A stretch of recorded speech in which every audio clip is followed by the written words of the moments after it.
Dybala! He is something else.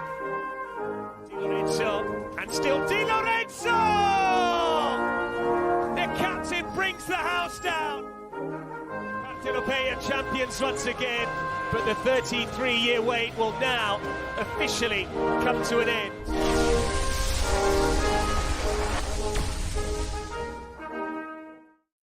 Ciao ragazzi, and welcome to another edition of Serie Sit Down, World Football Index's podcast for your Calcio to go. I'm Frank Crivello. He's Richard Carmen. Ciao, Richard. Ciao, Frank. How are we doing? A crazy weekend of football, huh? Yeah, and it's not even done yet, and we had to move. We had to move over to a Sunday, as I know my children are trick or treating on Tuesday night. I'm sure yours are. Yep. And getting into the Halloween festivities, and we figured our chat probably are all going to engage in those sorts of things too. So let's do it Sunday night, especially after a couple of big games on the peninsula. Yeah. And it's certainly a day filled with highly contested action. I think the day started and ended with a bang.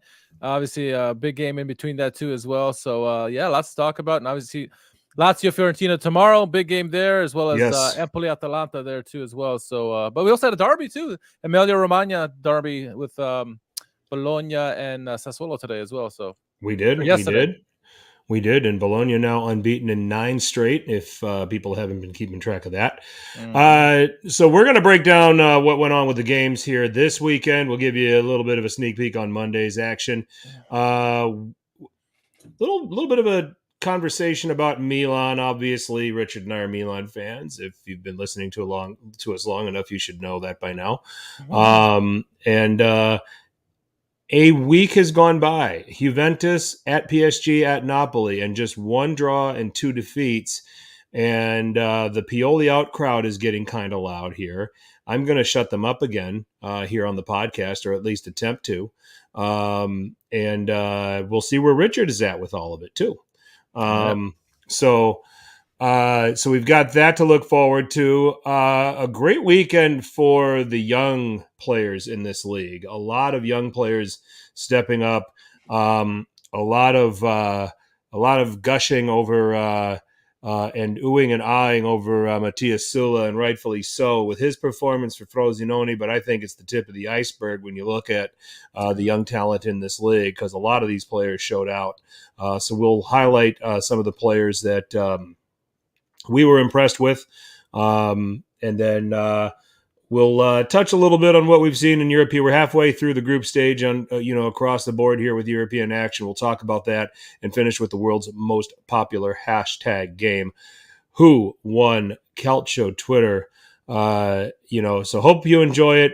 Hope you do not Fabio Grosso us like the Lyon fans did to him this weekend. Marseille fans. Is it Marseille fan? Oh, so it wasn't Lyon's own. I thought I was under the impression it was Lyon's own fans that did that. I initially thought so too, but it's digging around. It sounded like it was the Marseille fans who did that. But either way, it's not a good thing. Either way, not a good thing. It's a heated rivalry, from what I heard. So that's a national treasure that Marseille's messed with. We need to go and that could be an international incident.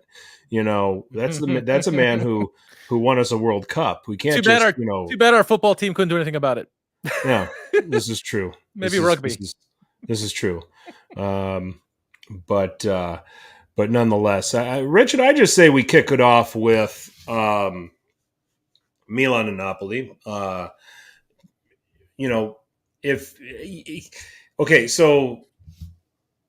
fine. Cagliari Frosinone was the 7-goal thriller where Cagliari made this outrageous comeback, and we'll talk about that in a little bit. But I would think when you talk about brand names living up to expectations for a game in Serie A, I don't think it's gotten better than this game this season, Richard. It ends in a 2-2 draw between Milan and Napoli. Let's get a look at the lineups. I'm on Monday. Get me over to Sunday. Do it. These technical things, people, hang in there with me. I'm an old man trying to figure all this out. There we go. Yep. Okay. Here we go. So Napoli, they came out with Merritt in goal, Di Lorenzo, Rahmani, Nathan, Mario Rui. The midfield, Elmas getting a start with Lobotka and Zielinski, and then you had Varatelia, Raspadori, and Politano. Milan with a 4-3-3 themselves. Maignan in goal, Calabria, Kalulu, Tomori, Teo, Musa, Krunic, Reinders, and then Pulisic, Giroud, and Leao. The Elmas inclusion, I think, might have been the most curious of these two lineups. What were your thoughts? Yeah, I know for sure. I think Elmas is obviously a special player. It's a player that both of us think highly of, but having him in the starting lineup, obviously knowing Gisa kind of throws things off. But you kind of the way things have been going for Rudi Garcia, Napoli. He's going to try to do something, try to mix it up here, and have another X factor type player on the pitch couldn't hurt them really. You would think, but yeah, that certainly drew my eye when I saw the lineup. But strong lineup overall. You obviously have the front three who've been playing really fantastic football this season. Politano on the right, Havrasheli on the left, and when Raspadori, he's a gem, right? So it's interesting to add a fourth, pure attacking talent like Elmas in there. So yeah, it was interesting to see for sure. Yep, and I think that Elmas is. I prefer Elmas as a winger for Napoli. As a spot player, he's not a midfielder, and then that got exposed badly. And then Milan were able. I thought that those 45 minutes for Milan, those first 45 minutes, were their best all season. Just the constant pressing, forcing Napoli into mistakes, winning the ball in dangerous areas, and turning them into chances. I mean, and the speed with which they played, the technique with which they played, the pace with which they played was as impressive a performance in the first half. You get a goal from Giroud that, if you ask a Napoli fan, Merritt should have done a lot better with.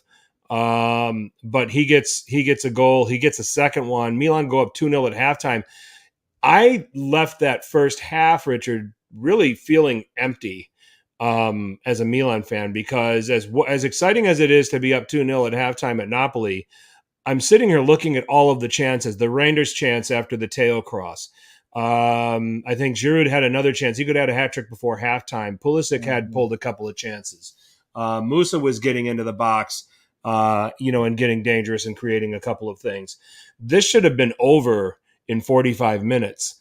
And what do we always say here at Serie? Sit down. A 2-goal lead is the most dangerous lead to have in this game. Yeah. Comment on Milan. Do you feel the same way I do about their performance in the first 45 minutes? While it was exciting, while in terms of their overall play, it might have been their best 45 minutes they've played all season, but you just were left a little dissatisfied because they really did deserve more goals. I could see why you would feel that, because they certainly left goals on the table. You mentioned Giroud could have had a hat trick in that first half. They had so many scoring opportunities in that first half. Honestly, this performance in the first half I was taken aback because I was not prepared for it, because we saw what they did against Juventus. We saw what they did against PSG, and you're thinking Napoli's just going to run them through, especially at home. They're going to take it to them, especially with the results from we saw last year at Napoli. They're going to want revenge, and Milan really took it to them in opening 45, and you're like, okay, well, maybe this is the recipe they used last year, and they're going to go for it. I mean, it's almost Milan had 2 goals within 32 minutes last year when they won 4-0. Again, they did it this time, and yes, they had missed opportunities, and they should have been up a lot higher, but I felt at halftime, they're like, oh my gosh, this is almost a replication of what we saw last year. Long as they continue to play the same way, it's going to be a similar result. I mean, everybody, I know everyone at halftime pretty much thought it was dead in the water. Game's over. Napoli lost their third game of home this year, but didn't really happen like that in the second half. But I mean, the first half, in terms of first half performances, really well done by Milan. Really well done. I thought Calabria was fantastic in that first half. Really both right backs for both teams, Di Lorenzo and Calabria, were fantastic in this game. But Calabria in the first half has shut down Havrasheli. Musa, fantastic all game long, I thought. Oh, Musa was a beast. I thought this was his best game in a Milan shirt by far. Absolutely. But I felt at 45 minutes, I thought, if Milan continues to play like this is exactly how you have to play against Napoli. They're in a bit of shell shock mode. You get a quick third goal and the game's over. Well, we saw what happened after halftime, but great 45. Yep. And it would be Politano who's flourishing under Rudi Garcia in all actuality. Yeah. Gets kind of in a 1v1 situation with Teo. Teo kind of gets a little bit wrong-footed, and Politano finishes nicely, making it 2-1. And then just 13 minutes later, Luca Romero commits a foul, goes into the book, and Giacomo Maspadori with the free kick. And on that, you just kind of say, great free kick. I mean, for me, that's the goal of the week. Expertly taken, completely around the wall, no chance for Maignan, making it 2-2. You look at the first half. Okay, Milan, the possession was even, but Milan 12 shots to 6, 4 on target. And then you go to the second half, and that's where Napoli were allowed to grow into the game through those, and those goals reflected it. 11 shots, 4 on target to just 8 for Milan and 2 on target for them. And quite frankly, I don't know of a chance really that Milan had in the second half that gave Merit a whole bunch of trouble. I would say the one where Calabria came charging in and headed it just wide and didn't get it on frame was probably their most dangerous chance in the second half. Almost suggested to me that, Milan maybe were not looking. I don't want to say that they were avoiding going in for the kill, but you could see how they were trying to play. Napoli had a little more of the ball in the second half, made more useful opportunities. A late save by Maignan, I believe, on Kvaratskhelia, to preserve the point for Milan. Yeah. And I think if you do have some scrutiny here for Pioli, it's the halftime changes that he made, bringing on Romero at the beginning of the second half for Pulisic. We don't know anything about an injury to Pulisic or anything like that. So for me, that was a little peculiar. Yeah, I think it was. I think that's what changed the game, honestly, amongst other things. I think Rudi Garcia did a fantastic job at halftime to adjust. But, yeah, taking off Pulisic, who was doing well, had an assist in the first half, the wonderful assist to Olivier Giroud. We don't know if it's an injury. I was thinking, maybe he's taking him off because he's resting him for the midweek game, but there is no midweek game. So, what's going on here? It was very head-scratching to me. Honestly, it was infuriating to see how Pulisic has been played as of lately. He just I don't know if it's a nagging injury or what's going on, or trying to rest his legs or what, but it seems like he's getting a lot of short minutes. So he comes out, Romero comes on, and I don't mind that substitution too much, but obviously you also had the Kalulu injury in the first half, and Milan don't have Thiago because of the red card. They don't have Kjaer. So they got to bring in the fifth stringer here, Pellegrino, a young kid, and he was having a tough time there. So you have that plus Romero. So you got a boatload of young kids now on the pitch against a team that is going to be hungry in that second half, and that really was a downfall for Milan there. And I think again, Rudi Garcia made some good substitutions at halftime and really kind of sparked the offense. Really, it was going for broke at that point. You're down 2-0, as worst of a first half as you can have in the league for Rudi Garcia, and then threw shit on the wall and it stuck. It did. He did. Just the first handful of blurbs that I'm trying to read through some news feeds, it does sound like there was an injury to Pulisic that forced him off. Okay. At the start Makes of the second half. Makes you feel better about that. So we've got that now.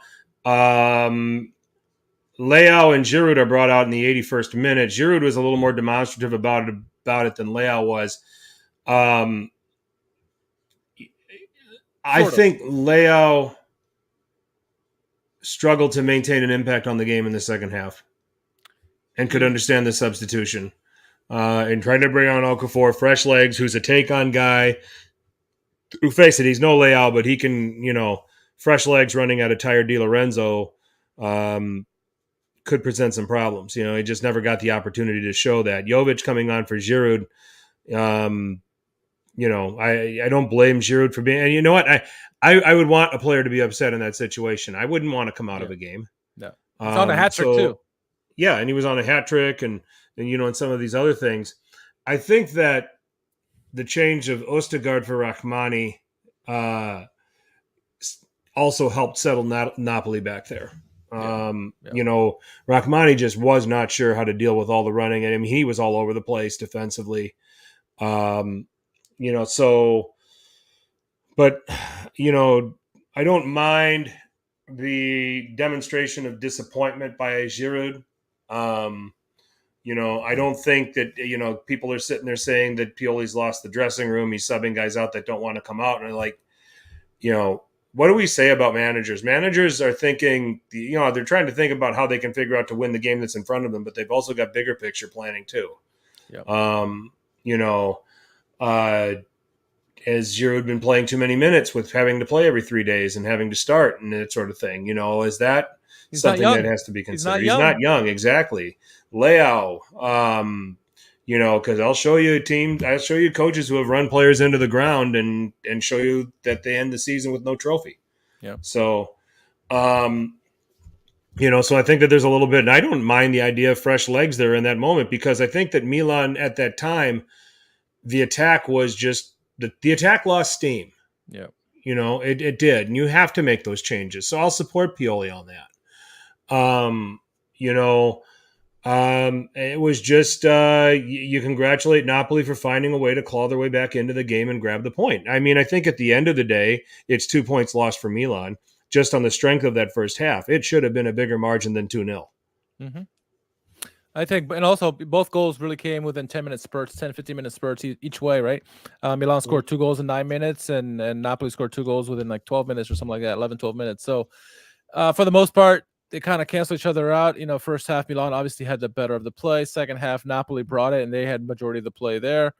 The big stars, the 2 big stars, I should say, Kvaratskhelia and Leao, they had a couple glimpses here and there, but for the most part, they were shut down. Kvara really at the end nearly won the game. I mean, that was a brilliant play at the end where Magnon had to make a big save. Leao in the first half had some nice plays as well, but for the most part was kept clean by Di Lorenzo. So, it was a 2 good teams. You got to see the fight from Napoli, which many people wanted to see, especially the Napoli supporters.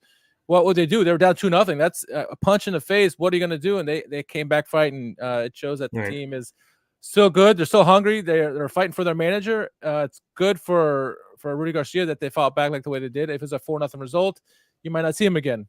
But the way they fought back, he's going to at least be there for a little bit longer, right? A good result at home, especially with that in the circumstances that how it unplayed. But overall, I think you see from Napoli is that they attacked so well, and it didn't necessarily have Kvaratskhelia to do it all. Raspadori was great. Politano was great. Zelinski created that foul that led to that Raspadori penalty kick or free kick goal. It was a team effort. Di Lorenzo, I thought, played on both ends of the pitch, did really well. Obviously, had that crucial play that led to that first goal that Politano scored. Pellegrino, by the way, who misses that header on Politano, who goes right by him and then ended up scoring the goal. But overall, interesting game. I mean, a fair draw, I think, overall. Milan missed their chances, and Napoli had some chances of their own that they missed. So referee wasn't that great. Orsato, I don't know how he continues to get these big games. I thought Orsato was terrible. At least he was terrible for both teams, I think. Yeah, he was. But I don't think the referee necessarily cost the game for anybody. I think it was just honors even. Honestly, it was. Orsato just finds a way to make it about him. Yeah. When he gets into these big games, and it's just so aggravating. It's so aggravating. Yeah.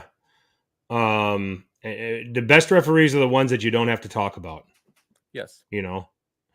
Govern the game, do it by the laws of the game, and let's get on with it. Yeah. So it's just what I always say in those situations. So, Rafiq, I agree. Yes, the match of the season. I said at the beginning of the podcast, this was the match of the season so far. It was a well played match. 2 great teams. Especially from a brand standpoint, both these teams are brand names, and so absolutely. Yeah, if you want a good advert for what Serie A should be, this was it. The game before it, Richard, I don't know. Yeah, no, not so much. And we're obviously talking about Inter-Roma. It was the game that was sandwiched in between the 2 thrilling games, if you want to call it that. I guess you will call it, because it was certainly thrilling. But looking at the home lineup for Inter, Sommer in goal, obviously Pavard, Acerbi, and Bastoni in the back with Dumfries, Mkhitaryan, Çalhanoğlu, Barella, and Di Marco. Up top, of course, Lautaro and Marcus Thuram. Pretty standard lineup, Frank. I thought, this is probably as good as the lineup you're going to get for Inter. And with when you have a big guy like Lukaku on the opposite side, Acerbi's probably going to be the guy you're going to focus on because he's been pocketing people this season, kind of having a really good year. What are your thoughts on the starting 11 here? I mean, no big surprises. It was just going to be for me between these two teams. They're both teams that prefer to play on the counter, prefer to cede possession. So it's going to be interesting to see who is going to have more of the ball, and would this Inter want to monopolize possession playing at home against Roma? I mean, I think, and you'll get into Roma's lineup. It's going to be just by force. Inter were going to just have more of the ball in this game. Yeah.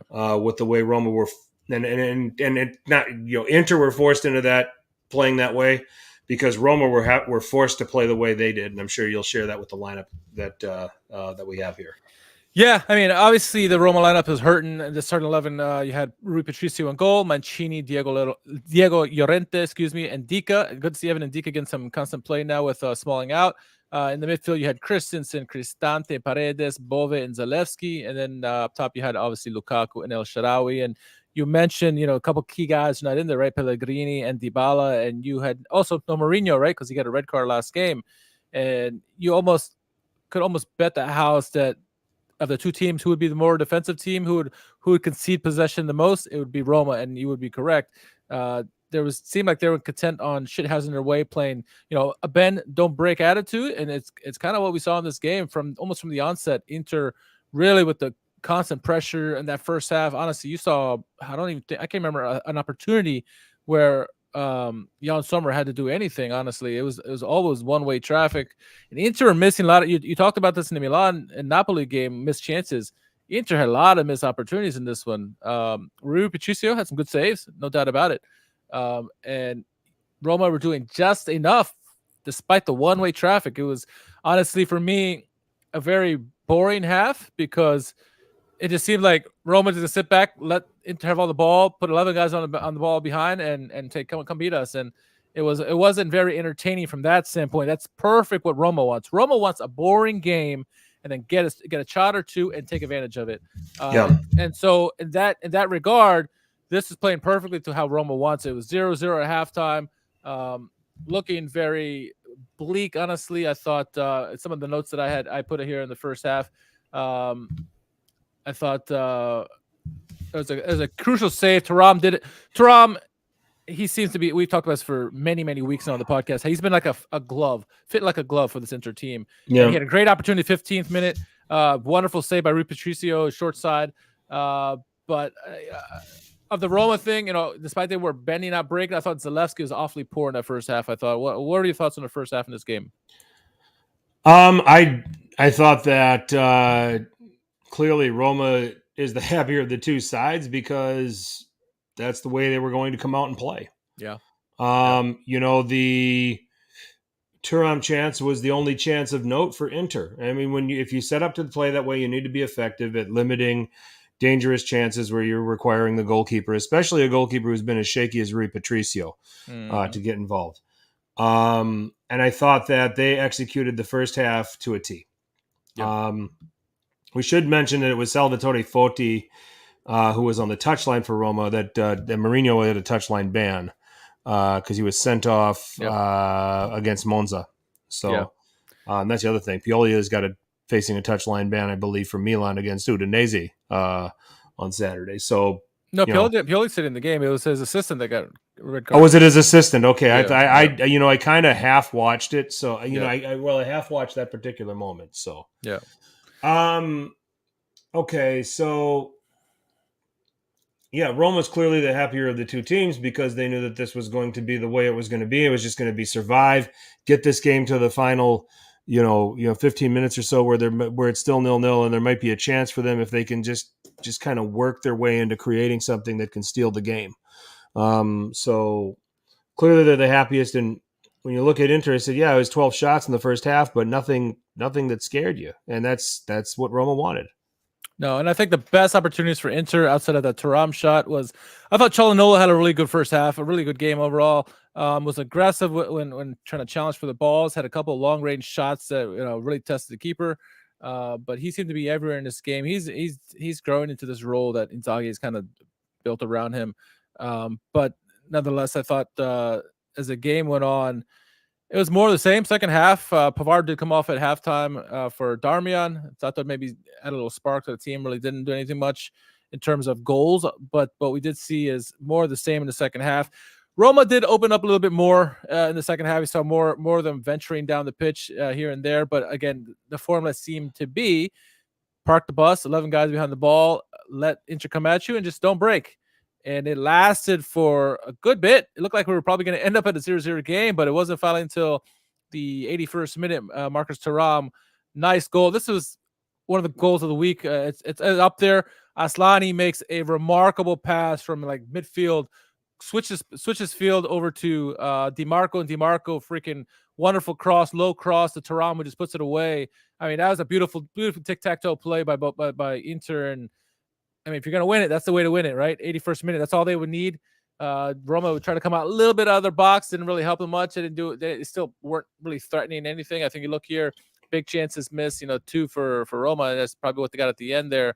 But the big story for me, outside of Roma trying to shithouse their way to a draw and didn't get it, Lukaku completely unmarked in the game. Obviously, all the whistles, I doubt they affected him. It was a loud atmosphere there at the San Siro, or Giuseppe Meazza for the Interisti.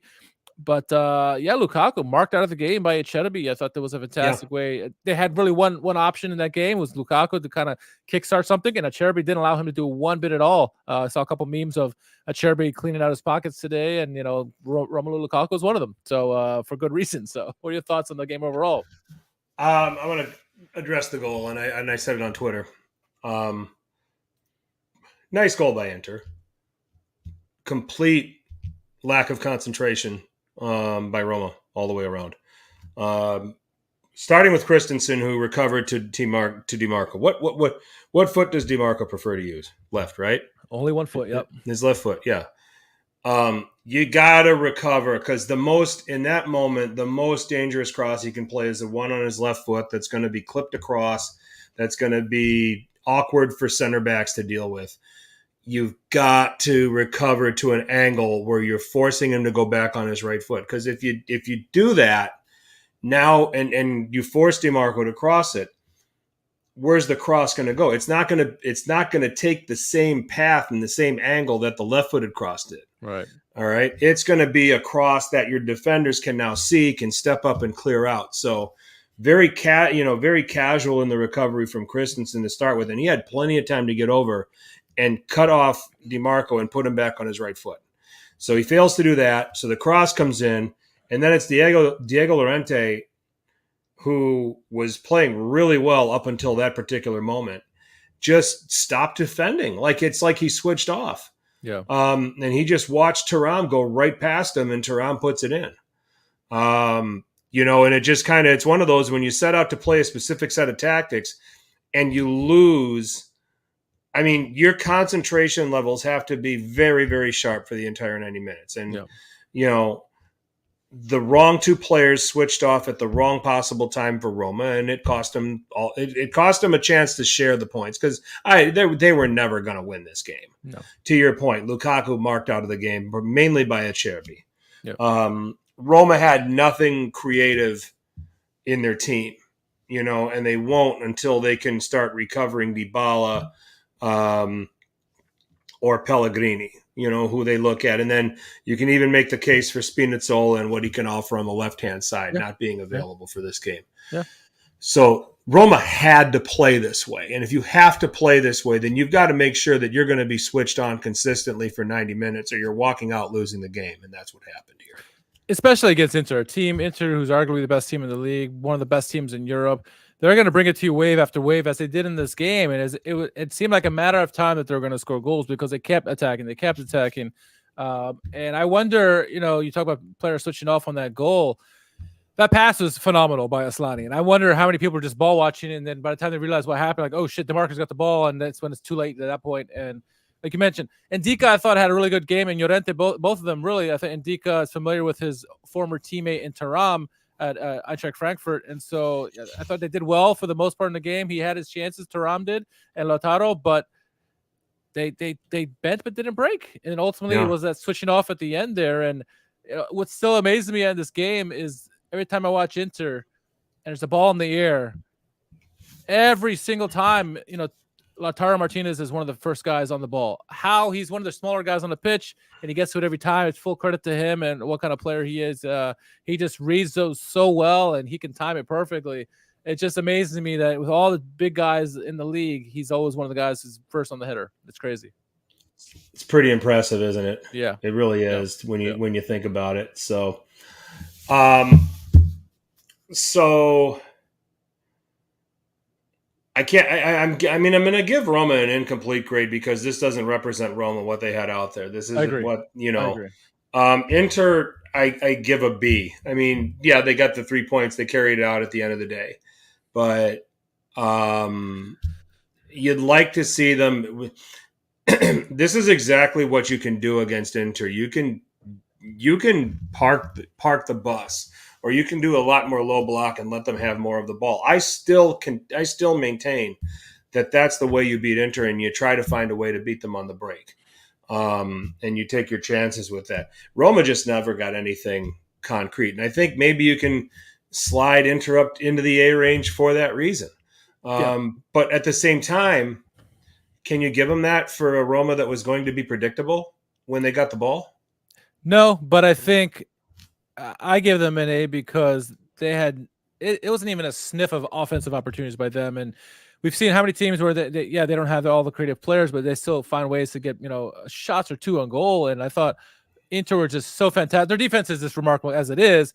They're playing against a B team, sure, but I thought they didn't even let them try anything at all. I thought they were phenomenal defensively.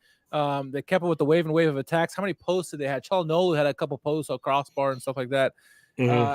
And I think the good teams, the best teams, find a way to win no matter what. How many Inter teams in the past would have drawn this game easily or even find a way to lose it? And they found a way at the very end, because that's what all the great teams do, to get the win. And, if they got the draw, okay, but they got to win. And this could be in the grand scheme of things, because this is going to be a very tight year. Those 3 points could be huge coming down the line, because now they're back in first place. And obviously Juve are a team you have to worry about. Milan are still in the mix. Napoli are still in the mix. The two Roman clubs and even Atalanta to a degree. It's huge 3 points. And that's why I'm going to give them an A. Okay. All right. And that's fair.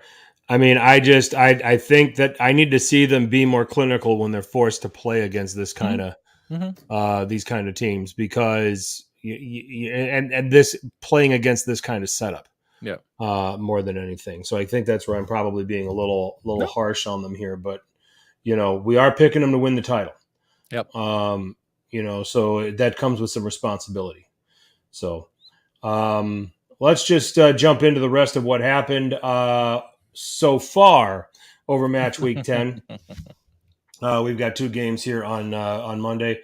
Genoa and Salernitana, a battle of coaches who were teammates and won a Champions League together. Alberto Gilardino at Genoa and Pippo Inzaghi at Salernitana. Apparently Salernitana has no ambition to do anything special this year because they hired Pippo Inzaghi.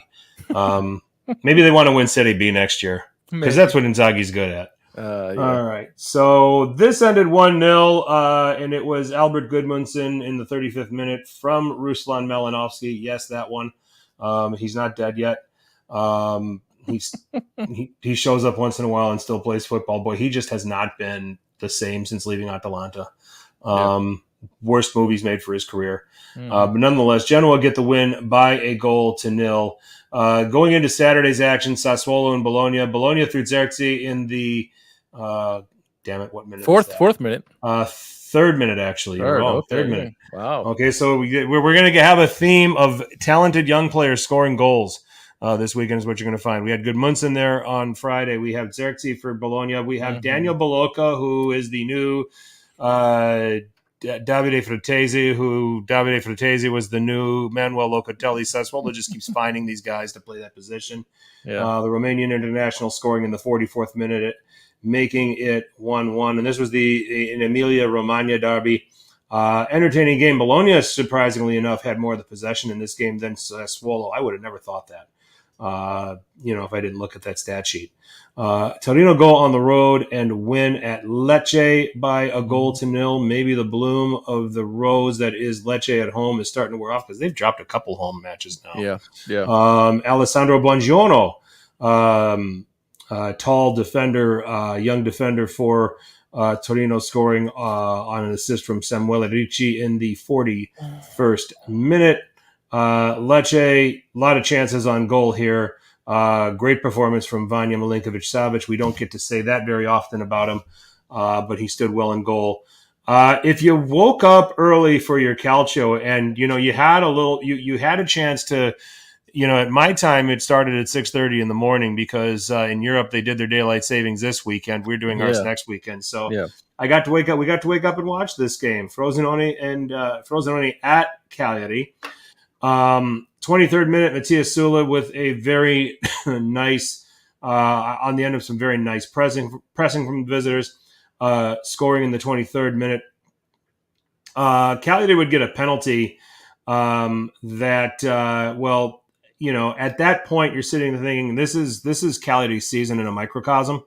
A penalty that hits the woodwork and never goes in. It ends up being 1-0 still for Frosinone. And then Sula in the 37th minute, wonderful individual run. You can contend with Raspadori for goal of the week with this individual goal. Well taken. 2-0 Frosinone at halftime. They make it 3-0 in the 49th minute. Another young player, Marco Brescianini from Polirola. And, EDF's men are flying in Sardinia. But not so fast. The Tinkerman tinkers, make some adjustments, make some substitutions, one of whom, Gaetano Oristano, getting a goal and pulling it back for Cagliari in the 72nd minute. Just 4 minutes later, Antoine Macumbo making it 3-2. And then another substitution, a guy who came on in the to start the second half, and it pays off in the 94th minute. Leonardo Pavoletti from Nicolas Viola.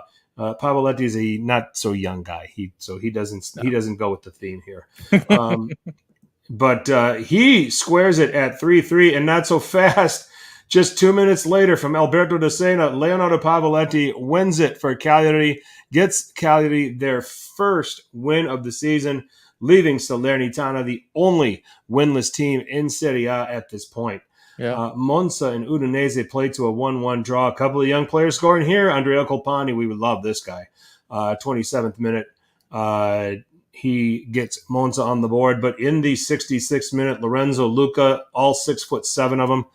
Did he head this one in? I didn't catch this goal. No, it was a foot. He backed away and the ball was on the ground, knocked it in there. I'd just be if I'm at Udinese and he's in there. I just put crosses in the box in the air and let him go get it. Monster. 6'7", my goodness. From Christian Cavaselli, 66th minute, making it 1-1. A game that was fairly balanced, actually, when you look at it. So those were the other 6 games that went on in Serie A. Richard, where would you like to start? Well, I'll tell you what I'm not going to start is Udinese game because those freaking pajamas are the worst kits I've seen ever. I mean, that's ridiculous. I would have not come out if I was Udinese. That was a ridiculous outfit for me, so I'm not going to talk about them. But Genoa, I thought they had the right mentality against Salernitana. I thought coming out, they had 2 quick plays in the first 2 minutes, 2 dangerous plays where they should have went up, called back, but they kept persisting. Obviously, the youngster Retegui is fantastic. He had this fantastic just before the goal. I remember he chested it, turned it around, got a quick shot off. I mean, his release is uncanny and gets it off the post. But then obviously Goodmanson gets a goal a little bit later. The youngsters are pulling Genoa and Gilardino's team, and I think this is kind of why we like them. To stave off relegation this year is because they got this fight in them, and it's not easy to do against Salernitana. And Buladia had a chance at the end to draw this game for Pippo Inzaghi, and the one guy you'd bet on the pitch to score a goal when you need it, it's going to be Buladia, and he misses it just wide. I mean, that encapsulated the game for Salernitana there. So nice win there by Genoa. I thought Juventus is another game very similar to the Roma game where they had all the possession in the world. They had all these chances. Moise Kean was, I thought, phenomenal in this game. Really good chances from Juventus. They just kept missing their chances. Obviously, Kane had like 2 goals that was taken away from fouls, both of them by him. But I thought Juventus kept scratching and clawing, and they finally got it literally in the last seconds of the game. Cambiaso, after a nice play to start off the play, follows it up, and if you watch, there's multiple angles of this, but Cambiaso, gets across the ball into the box, and Milik goes for the header, but he doesn't quit on the play. He just runs into the box, follows the ball into the box, and this ball bounces around. He just puts it away, and good for him, good for Juventus, and Juventus get a nice win there against Hellas Verona. Yeah, the result against the opponent is not necessarily that great, but the win is important. We talked about how Inter found a way to get a win. Juve found a way to get a win, and so they won 1-0 there. So I thought that game was good for Juventus there. And then Torino finding a way to get a win. You mentioned maybe Lecce is struggling at home now, and maybe their bubble's getting burst here. But Torino found a way, and it wasn't the greatest of games, right? But they got a goal, they got a win. I think that's important. That's something to build off on. They've been in a little bit of a downward spiral, and so finally, anyway, sometimes all it takes is a goal to kind of break the dam and kind of get the mojo, the roll started, and the wins go. So maybe that's for them. But I'm leaving the best for last. For me, the game of the weekend, maybe the game of the year was Cagliari Frosinone. You're watching the game, for those of us who got early and watched the game, you're watching, oh man, EDF, like you said, put on a clinic. This is just typical Frosinone. How many goals are they going to score? And I feel bad for George, wherever the heck he is. His team's out 3-0 at halftime. It's like, oh my goodness, what's going on here? But what I want to give full credit to Cagliari, because at no point in that game did they quit fighting. Yeah. 0-0, 1-0, 2-0, 3-0. They never stopped fighting. And the young guys, Orstagno, Mokombo, Luvombo, all those guys that kept fighting throughout the game, and then they just clawing their way back. And obviously Orstagno with a great pressing that caused a turnover, led to that goal. Same thing with Mokombo, nice pressing that caused a turnover, and he gets the goal. And obviously, like, oh my God, they're down one at this point. And then Pavoletti doing Pavoletti things. That's what he does. He's good in the air, and they found a way to claw and scratch the way back to make it 4-3. Unreal game. You just saw as soon as that first goal happened, you're like, oh my God, the crowd just got involved, and the players rode it. They rode that wave, and full credit has to go to Ranieri. I mean, unbelievable game. It's not a brand name, right? It's not napolimilan, so it's not going to get as much attention, but it should, and it probably will, because coming down from 3-0 and win the game 4-3, it was a fantastic result there. The fantastic game. Yes, agreed. Just happy for Ranieri. It has to just be aggravating. I mean, it's such a fall from grace for him as a manager. And, from hitting the heights, I mean, winning the Premier League with Leicester of all teams to, since then just having to bounce around and find a place where he can hang his hat. It's been difficult. And right? Yeah. And, now he's in a Cagliari where they're up against it, but you got to find the wins where you can. And they did it here. So, I'm encouraged. I think that you have to appreciate what you're seeing from Genoa and Gilardino. I mean, the way it started, right? And they're on 11 points, and there might be a chance where they could find some discomfort at some point. But I mean, when you look at them, they're 1-0 to Milan in a game that they could have gotten something out of. Atalanta, all right, maybe that one got away from them. But when you look at the beginning of the season and they allow 3 against Modena in the Coppa Italia, and they came out and they get their doors blown off in the first game of the season, and you're just like, oh, this could end up ugly for them. Yeah. They've adjusted as a team. Gilardino's kind of adjusted accordingly. He leans on Goodmanson, to have everything run through him. I think he needs to get more scoring out of Matteo Retegui. That would certainly kind of help them. Yeah. But he's got a lot of tryhards in there that are keeping things interesting. You're not seeing them get destroyed all of a sudden. When they get into some tougher matches. So that stood out to me. Again, Bologna having way more possession than Sassuolo at Sassuolo, just that's not normal. I would have thought Sassuolo would have had a lot of the possession. I think I would have thought Motta would have set his team up to sit back and let Sassuolo have more of the ball and let things run through Berardi and and take their chances with it. And then you've got Xerxes who you can counter off of, and Sassuolo will ship you some goals. But no, Bologna had the ball. They commanded possession. They took it to Sassuolo. Maybe that's the genius too of it too, right? Because everyone expects that, like you said, Mota and Bologna are going to concede, possession and hope to defend. But Sassuolo is so good on the ball. Maybe Mota had it right, where it's like, you know what?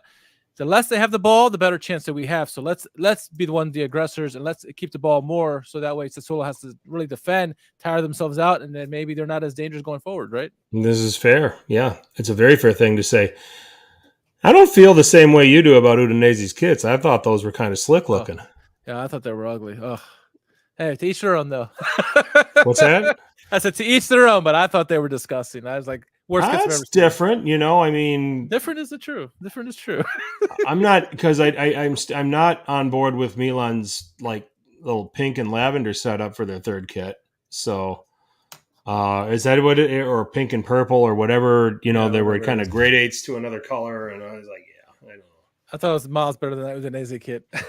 Okay. maybe because that Udinese kit is so classic, with the black and white, with the dacha on the front, and I don't know, maybe just old man me, who knows? Yeah, I mean, it was just exciting.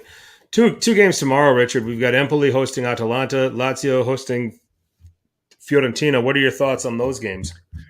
Yeah, it's going to be obviously interesting games. Obviously, there's one marquee game you would think of the two as Lazio, Fiorentina, but don't discount Atalanta, Empoli.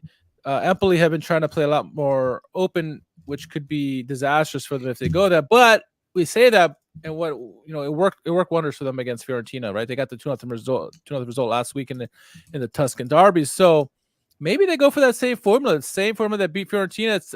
Atalanta's a similar team in that regard, where they're a lot of talented. They like to have possession of the ball.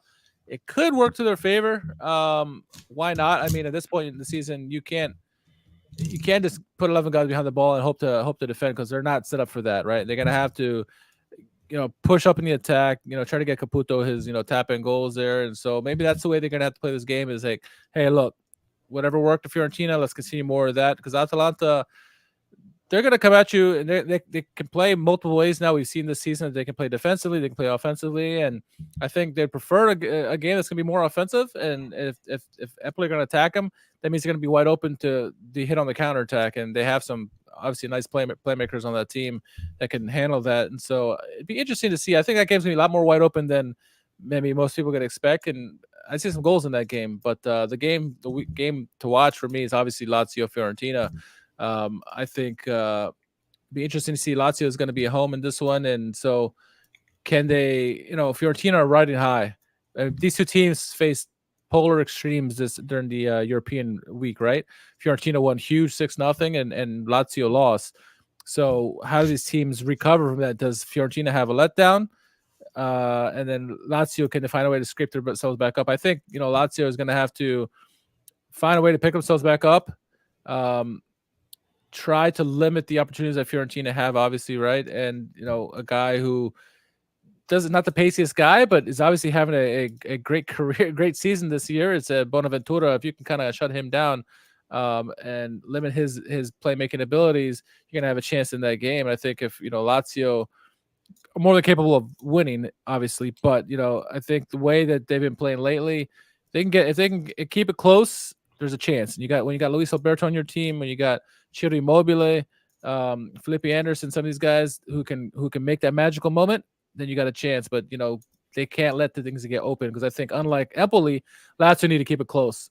Fiorentina, they can't pace with Fiorentina at the moment. Just the way these two teams are playing at the moment, I think Fiorentina, if it's an open game, they're going to walk all over them. What are your thoughts? I give Empoli a chance against Atalanta, and I think that a lot of it is because of Atalanta's away form, and they've lost 3 of the last 4 in Serie A away. They drew at Sturm, 10-man Sturm, mind you, in the Europa League. So there's some form there away from Bergamo that is worrying.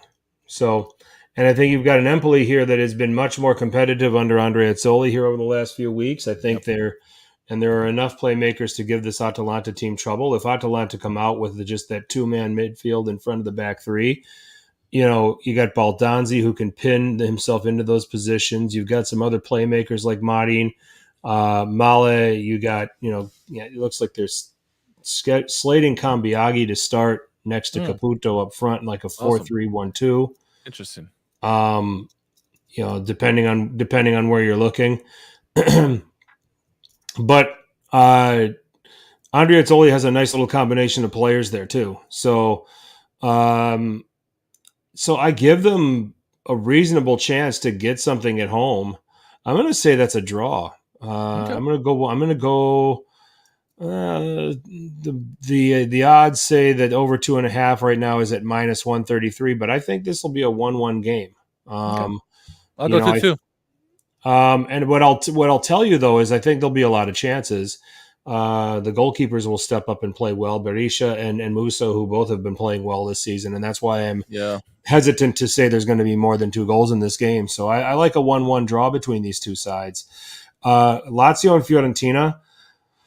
I like Lazio in this game. I think they're going to go ahead and win here. Fiorentina obviously have been on a very nice run, and if they win here, they're going to move into 4th. They're going to jump over Napoli, and I think that's something that is going to definitely be in their sights. But this is a Lazio team that is suddenly starting to find their legs. Like I said, I'm going to dismiss the Feyenoord game. I thought they would lose that game anyway.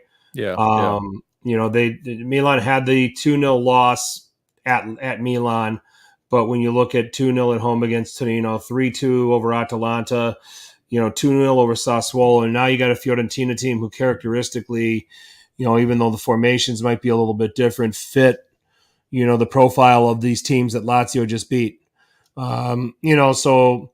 This is a game that I think there will be goals. I particularly like Mattia Zaccagni to do some damage in this game in particular. But I'm going to say that Lazio will win this game 2-1. Yeah, I like that shot. I think I'm gonna give it a 2-1 win as well. It's gonna be they're gonna have to keep it tight to have a chance, and so I think 2-1 is a good result. I think. Yep. Okay, so that was everything in match week 10. Let's run it back to Milan now, Richard. Okay.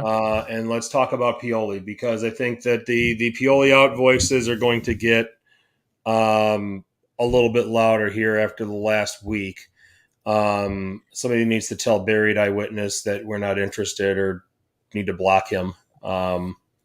This guy that's trying to offer us a promotion of our channel or whatever. So ignore it. Ignore it. Right. Well, anyway, so the Juventus game, throw it away. A red card on Chow, we talked about that. You go to PSG, you're not the only team that's gone to PSG and gotten your tail handed to you. I like I said, and I maintain this when and I said it on Twitter, I thought Milan played well through those first 23 to 25 minutes. I thought they absorbed what PSG were throwing at them. I thought they were creating going the other way. I think they were asking a question or two, but it's one of those things where you got two heavyweights that were sparring, throwing jabs at each other, and PSG caught Milan with the hook in the right part of the jaw when Mbappe absolutely cooked Tomori on that goal.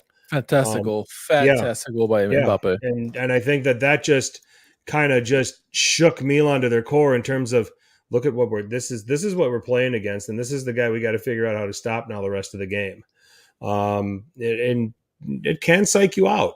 No question about it. And then this Napoli game here, like we said, played their best 45 minutes all season, and then the second half it falls apart on them, and Napoli come back into the game and they grab a point. And on the surface, you go to the Maradona and you get a point. It's not something you're gonna refuse. I think the optics of it are ugly because it comes off the heels of 2 straight defeats prior to that. Okay. 10 men against Juve, and then having to go to PSG, a PSG team that was desperate for a win. So I'm reading a lot and getting a lot of blowback here on X from all of these PioliOut guys. And I'll just give you my explanation. as to why I keep fighting for this guy. I'm reminded of the 96-97 season for Milan, when I believe it was Oscar Tabarez who was in charge. And he had taken over for Capello. Capello had quit after delivering a Scudetto. And you had Weah, you had Baggio. They went to Galliani went to Bordeaux and brought back Dugarry when Zidane was there, which is still an all-time classic to me. But anyway, you still had Maldini there, and you still had a collection of pretty good players there, and the message wasn't getting across under Tabarez, and they were struggling, and people were calling for Tabarez's head, and justifiably so. I can't remember exactly the table position that they were in when they sacked Tabarez, but they retreaded Arrigo Sacchi. Yeah, they had 15 points in 11 games when he got fired. Not good. No. All right. So Sacchi takes over. I think this is the last time. Okay, Milan has clearly done manager replacements before Christmas before. But that was of note where you had a really talented Milan team. They were in the Champions League. They needed a draw against Rosenborg at home against Rosenborg on match day 6. They lost. They were bounced from the Champions League. They finished 11th that season. You make a change now, okay, it will end up being catastrophic. You will not forget about Champions League. They'll finish 4th. And then forget about top 4. Don't even think about Scudetto. Forget about top 4. Okay. You're probably thinking 8th or 9th position at the end of the season and completely out of Europe to begin with. The only way to kind of cure some of these things is you're just going to have to grit your teeth. If you don't like the guy, you're going to have to grit your teeth with him, because right now, to me, a manager change at Milan would be catastrophic. Yeah, no, I agree. I think going back to the 96-97 team, they were ninth place when Tabarez got fired. I just saw that now. We were looking at it before, okay. but yeah, no, I'm definitely a Pioli in guy. Yeah. I have been, but I do find myself after this last week. I feel like a heavyweight who's been taking a bunch of punches. I feel like I'm staggering at this point. I agree with you. Getting rid of the manager during the season would be catastrophic. Because who do you bring in, right? Yeah, probably of all the guys you could bring in, probably Conte's the only one to maybe get the result immediately. And Conte would ruin the team. He would. And his philosophy is completely opposite of Redbird. It would not work. And I would be shocked if they brought a guy like him. But I agree. I think, for me, not so much the Napoli game. I thought the Napoli game was a fantastic game. Sure, things I didn't like in it, but I'm not going to blame the manager for it. I think it was just a hell of a game. I thought Napoli responded well. Rudi Garcia and company deserve full credit. For me, my bigger problem is not necessarily the PSG game. It has a lot to do with it, but it's more the Champions League as a whole.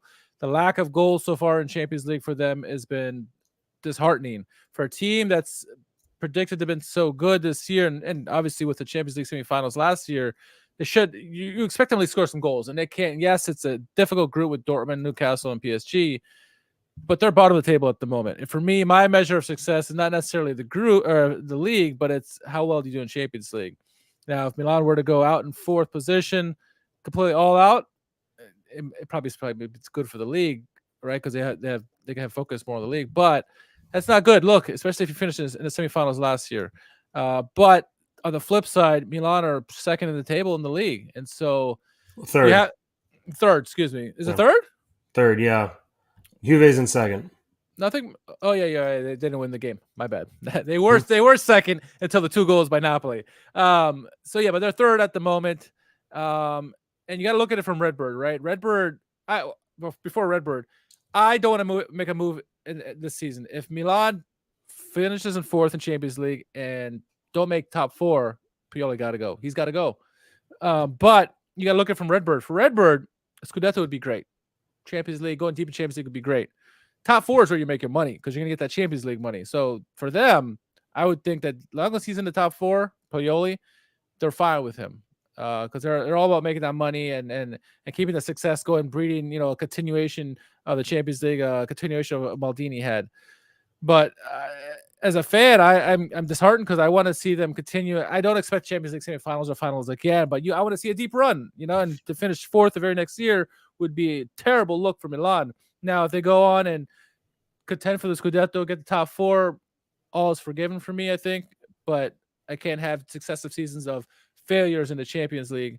But again, if Pioli can't find a way to get out of the knockout runs, he finishes fourth and don't even finish top four, because it's very possible. There's a lot of good teams in Serie A this year. He's got to go. But I would say at the end of the season, not during the season, because it would be catastrophic, as you said. There are some names that you could probably bring in the summer if the money's right, that could probably build something. But I don't want to see Conte, and I don't think there's anyone that can come in right now or anytime in the near future and fix this team and get them to be successful. Because like you said, it could end very similar to that 96-97 season where they just continue to drop and the confidence is gone. You gotta see, they brought in pieces for Pioli. Let him continue this project, see what happens at the end of the season, and then make a decision after that. So I'm wavering. I'm not wavering. They're in third through the first 10 games of the season. 6 of the teams they played against are sitting in the top 9 right now. Yeah. Okay. I mean, fair. they've played as difficult a fixture list, and then you talk about the group of death in the Champions League: Newcastle, Dortmund, and PSG on top of it. Okay. You can argue that Milan have probably played the most difficult fixture list. If you want to talk about schedule strength across Europe, they're easily in the top 5 in terms of toughest schedules that you've played that have been played so far through the first 2 months of this season. Okay. So, and for Pioli to have them sitting in third in Serie A, bottom of their Champions League group, but they're 2 points out of second. All right, it's not like you've got people after that PSG game saying that Milan are eliminated from the Champions League after match day 3 just because they lost 3-0 at PSG. I got news for you. I look at the standings. I look at the table. Yeah. And I see they have 2 points, and I see second position's 4 points. Exactly. 2 points away. I'm old enough to remember when Atalanta had 0 points through their first 3 match games. Yeah. And still got second and got all the way to the quarterfinals, the COVID year. Yeah. Okay. Yeah. They're not out of this thing. They're not out of this thing yet. They're not. You don't have to think about Europa League or focusing on the Scudetto or any of this other stuff. They better do something at home against PSG. Okay. Or else they're going to be forced to be in a situation where they're going to have to win both their remaining games, and that still may not be enough. So we'll have to see. We'll have to see what happens with that. I don't think that Pioli has done a poor job in this run. Okay, but I don't think he's been brilliant in this run either at the same time. And some of that is the new influx of players and switching now to a single pivot. And, it looked great at the beginning. We can say Pulisic, Loftus-Cheek, Reiners looked like they've been there forever. But now they're starting, there's some cracks and there's some weaknesses. We're learning that Reiners is not a good finisher.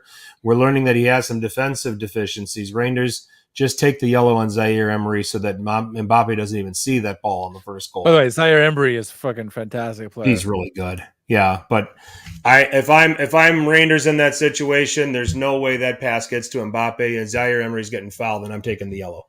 Yeah. But that's an awareness thing that at that level you just have to learn to figure out. He's having to navigate it with a litany of injuries. Okay. He's had to have games where he hasn't been able to play his best 11, but still Milan are third.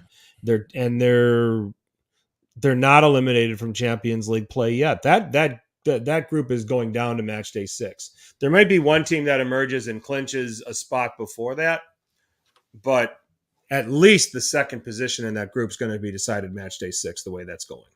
Yeah. So, and Milan really control their destiny. I mean, it sounds really simple. They win their remaining 3 games in the Champions League, they'll go through. So, let's just, if Milan doesn't, if they don't make it out of the group stage and they don't make top 4, are you still going to be back in Pioli at the end of the season, do you think? I think we would have to revisit that at that time. Yep. But I would, let's just say this, I would find it very, very hard to keep him. I think for So- me, and I think CBS Sports Golasso, and I think it's one of our Who on Calcio Twitter, where CBS Sports Golasso put us this picture and it says like Milan and Serie A, which they look like giants, and then in Champions League they look tiny, right? And I think that's one of the things that's burning with me is that, we who've been Milanisti for a long time have seen the glory in Europe. Milan used to be giants in Europe, and they're playing like the Eden Hazards of the world, all 5 foot of them. And that's what's, I think, most heartening to me is like we're not losing. Oh, we lost to PSG, right? But it's still the not be able to, and it's granted, it's only 3 games. It's not, last season we had a fantastic result, but it just seems like when it comes to the big stage, we're not getting it done. And it's, again, small sample size, but all these guys, the lack of chance creation, goals at least, layout seems to go quiet in these games when he should be, the stars of it. It's just a little disheartening at the moment, but we'll see. Let's see if things turn around. Lot could change. Like you mentioned, Atalanta several years ago during COVID, they had 0 points through 3-4 games, and all of a sudden they turned around and they made it out, and they went fairly deep in Champions League too. So anything's possible. Yep. So it's there's a lot of football left to be played, but I will, if you told me with the fixture list that Milan were going to have to navigate through by the end of October, and you were telling me they were in third on 22 points, 3 points out of first, I'd take that all day long. Yeah. Oh, for sure. All compared day to long. Compared to last year? Yeah. So we all need to just take a deep breath. Now let's segue into this conversation, because what do we always say? We say we need 10 games to really get an idea of if the stories are being told with all of these teams. So just about everybody's played 10 games, Richard. It's really easy to ask who's looked the part, because Inter looked the part. Okay. Yeah. They've had a mix of different styles of play that they've been up against, of different levels of opponents that they've been up against. And here they are, 25 points, 10 games, 25 scored, only 5 conceded, 8-1-1 record, including that 5-1 win over Milan in the derby. So that story's been told. We can all agree on that. Yeah. What other team are you looking at right now that you would say these 10 games represent who they are and they look the part? And then give me one team that you think this story hasn't been fully told yet. I think a team that many people want to throw out at the moment, and I don't know why, but Napoli, I think, are looked apart. They are a Scudetto contender. They're going to be top 4 contender. Their team is too good not to do it, right? Even with Rudi Garcia and his shortcomings. I think Napoli are certainly a good squad. They showed today a good reason why they should be in that mix, because they have the heart still, they have the talent still, and Osimhen didn't even play in the game, right? Raspadori is just he's coming into his own, getting the opportunities, and he's taking it and running, right? I think they're a team that's legit for sure. I think certainly two teams that I think their story is a long way from being told is Roma and Lazio. I think 8th and 9th position at the moment. They're going to be higher than that. I think they're both going to be challenging for the top 4, certainly in the Europa League discussion, but challenging for top 4. I think Lazio and Roma have the talent to be in that top 4. Honestly, just with them, it's consistency, right? And obviously injuries, being healthy and stuff. We see Roma right now, they had their basically B team there because they had no offense against Inter, but the team is more than capable of being up there, as is Lazio, in my opinion. I picked Lazio to finish second this year, so I think both those teams have a bigger story to tell for sure. But yeah, those are 3 teams for me. Yeah. I'm with you on the 2 capital clubs. I don't think their story's been fully told yet. In particular, Roma. They have not had their best lineup for a consistent stretch yet. And when they have that, I think they're going to get themselves on a run and get themselves back into the picture for top 4.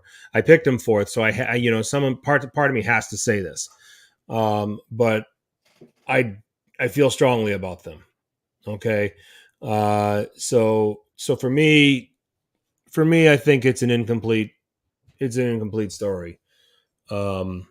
At this point, another, as far as a team who's looking the part, that these 10 games, that's who they are. That's what they're going to be. And, for good or for bad, Juventus.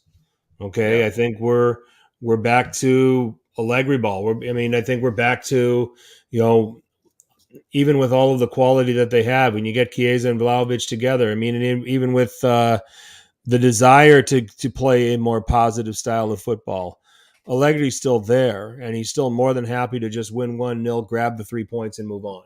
Yeah. So, and I think they've proven themselves that because of the way they play, and the way they approach their game, I think they're a Scudetto contender. I had them 5th, but Yep. I'm seeing enough of them here that, and then they're going about it quietly, and I think a lot of that has to do with the fact that they're not in Europe. But they're defending they're defending well enough. They've only conceded 6 goals. We talked about this last week with the Milan game and a lot of the frustrations the Milan fans had about them. Juventus is a team that just does not give you dangerous chances. Okay, you're going to have to grind. You're going to have to grind your way into some opportunities to score some goals. And you just look at the way they've defended the season so far. So and if I wanted to just to add to this, just to look a little bit further down the list, the teams that are probably, Cagliari's clearly looking the part. Aside from the whirlwind 20 minutes they had here against Frosinone, this is what we thought they'd be, sitting here on 6 points. So, yeah.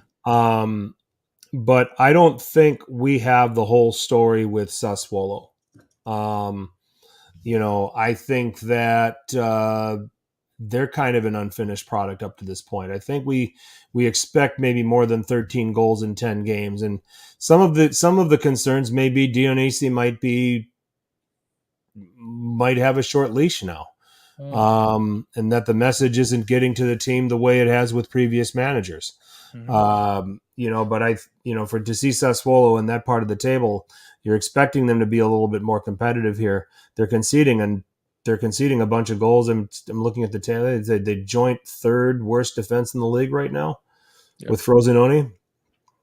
Yeah. It appears that way. Yeah. So, they got to find a way to clean that up. But we talked about them last year. We talked about how much that inhibited them last year too. So, but that's where I'd go, looking just at the bottom of the table. Cagliari's where we thought they'd be, and not terribly surprising. Sassuolo, just unfinished product at this point. And I think, certainly are going to work their way to a 10th or 11th position, I think. I've been thinking this last couple of weeks that, as beautiful as the Dacia is for Udinese, it'd be a travesty to see that beautiful stadium go down to Serie B, but maybe it's their time this year. We'll see. And some Argents might be going to Juve in January, so that's another player you just take away from that setup. Since you mentioned Juve, it seems like they can't go a day without some kind of controversy, right? The latest one that came out today, the Italian Companies and Exchange Commissions has reportedly uncovered some issues with Juventus's financial statements for 2022. What does that mean? To be determined. Let's see if there's anything with this. People are already screaming, "Hey, points deduction again! Get him again!" But who knows? We'll see what this is about. I just saw the headline flash on Football Italia, and so we'll see if there's anything behind that or not. But again, it seems like every day you go something Juventus related, whether it's a player or it's a team doing something they shouldn't be doing. It's always something, it seems like. But hopefully they can overcome. And speaking of Juventus, obviously the Juventini would love to see Sule on their team. He's one of their players, right? But the fear, I think that's rightly so for many Juventini, is he goes to Allegri ball, he's not going to be the player that we expect him to be. He's going to be different. So maybe it's let him ball out at Frosinone and sell him for some money. I don't know, because Allegri ball is going to win you games. It's for trophies. It's not for individual success, right? Chiesa is not going to win. Chiesa or Vlahovic is not going to win goal scoring titles playing under Vlahovic or under Allegri. Maybe, but it's unlikely. And people want to say, Dybala and Ronaldo scored a lot of goals under Allegri. Yeah, but this is 2.0. This is even more hard to watch than the last one. So I don't know. Juve gets the job done. That's what Allegri does. They're going to get results, clawing and scratching like they did against Verona, or sometimes it'll be easier when there's, like, I think it was last week they won 3-0 or whatever it was. So Juventus are going to be in our lives as long as there's no points deductions anymore, right? They're going to be in the top 4. They are. They're a good team. They're at least going to be contending there. They're contending for Scudetto. It's a good team overall. They got the right formula, and Chesney's back to his old ways. So the team to obviously keep an eye out if you're the rest of the league. Yeah, for sure. Oh, mercy. Goals of the week. I have the Raspadori goal as my goal of the week, and then I would say the only one I really like that I put up there was Sula's second goal for Frosinone. Okay. My 3 honorable mentions, I got Brescianini and Thuram and Cambiaso, all 3 of those goals. Top 5 for me. I got Sule's second goal is my number 5. Orestano. I liked his goal, good hustle to get the ball, and then getting the goal. At that point, it was the first goal of the game for them, for Cagliari. Politano's goal, I thought, his nice move to get the ball past the defender Pellegrino, and then it's rifling it past Magnon. Magnon could do nothing about it. It was a short side beauty by me. Raspadori's free kick, number 2 for me. Wonderful free kick, is unbelievable. The only reason it's not number 1 is because what happened in Cagliari. I thought Pavoletti, 2 goals, especially the game winner there. Just a heart by Cagliari in general. What's lost in all this 4-3 game? The game nearly drawn at the end. It was forced by a save by Scuffet at the very end. If not, the game would have been tied 4-4. But Pavoletti 2 goals at the dying ends of the game. Cagliari find a way to win a game down 3-0. That's number 1 for me. Okay, sounds good to me. So, all right, I think we've covered it all, Richard. How about we get on to the world's most popular hashtag game? Time for Who Won Calcio Twitter. Who won Calcio Twitter? Let me pull up the screen, get the sound in there, and boom, here we off and running. All right, so turn the volume down here. So that's Pioli, by the way. This one comes from Giacomo Combianchi, and it's what it says is basically you've been playing like shit, but let's move on and look to the future. And this is a fallen Pioli hip hop lo-fi loop. It's lo-fi music, and it's just Pioli tripping over a bag. Okay, and here's that aforementioned at CBS Sports Golasso. Milan in Serie A, second place, 21 points, with the height of Luka Jovic. Milan and UCL dead and last in Group F, 0 goals, brutal in Europe. Eden Hazard. Yep. So. All right, moving on. Jerry Mancini nominating Roger Ibanez, Magic Touch. This is a Saudi league, and wait for the ball. Here comes the ball. Ibanez got it. Hey, keeper. Go! Own goal. He must have thought he was playing Lazio. Roger Ibanez there. Wonderful finish. Yes, it was wonderful. That is good. Let's see. Bobby has nominated. It looks like just Giuseppe from Just Juve. Football Italia. The Italian Companies and Exchange Commission has reportedly uncovered some issues with Juventus's financial statements for 2022. And you got Adriano saying it was Inter. and Beppe saying attenzione. All right. Christian says Lukaku versus Inter.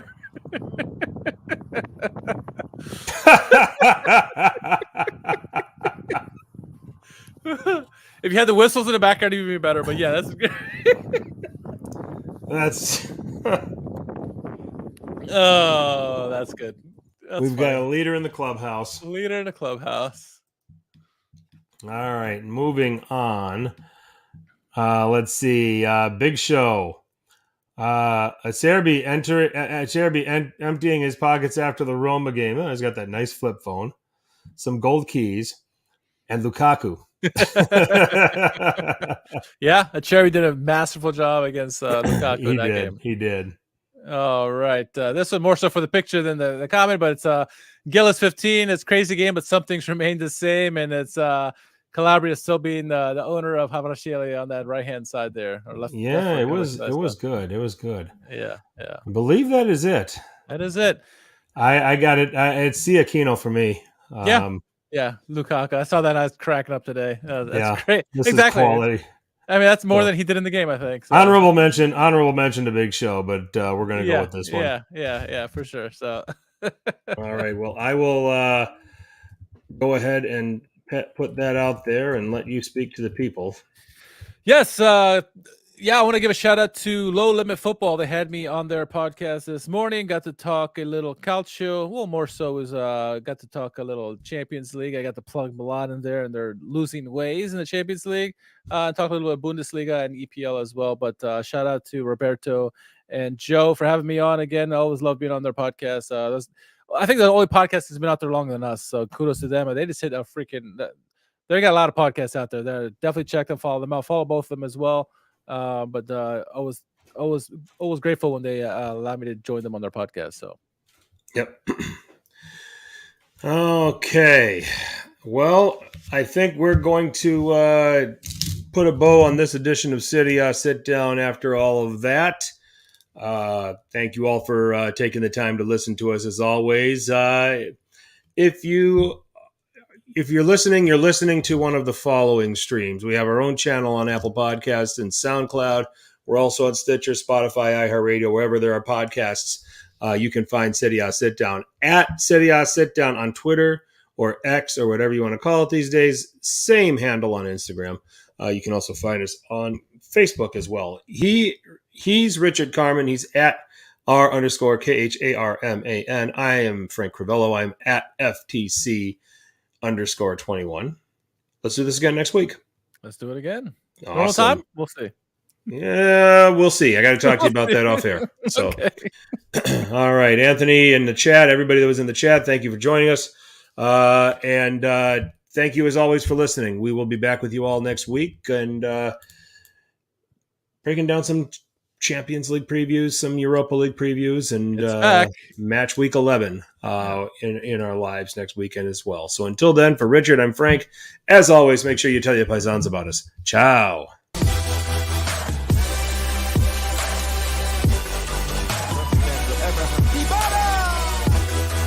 Sul fondo mette in mezzo, l'aggancia di Lorenzo e il Napoli è passato.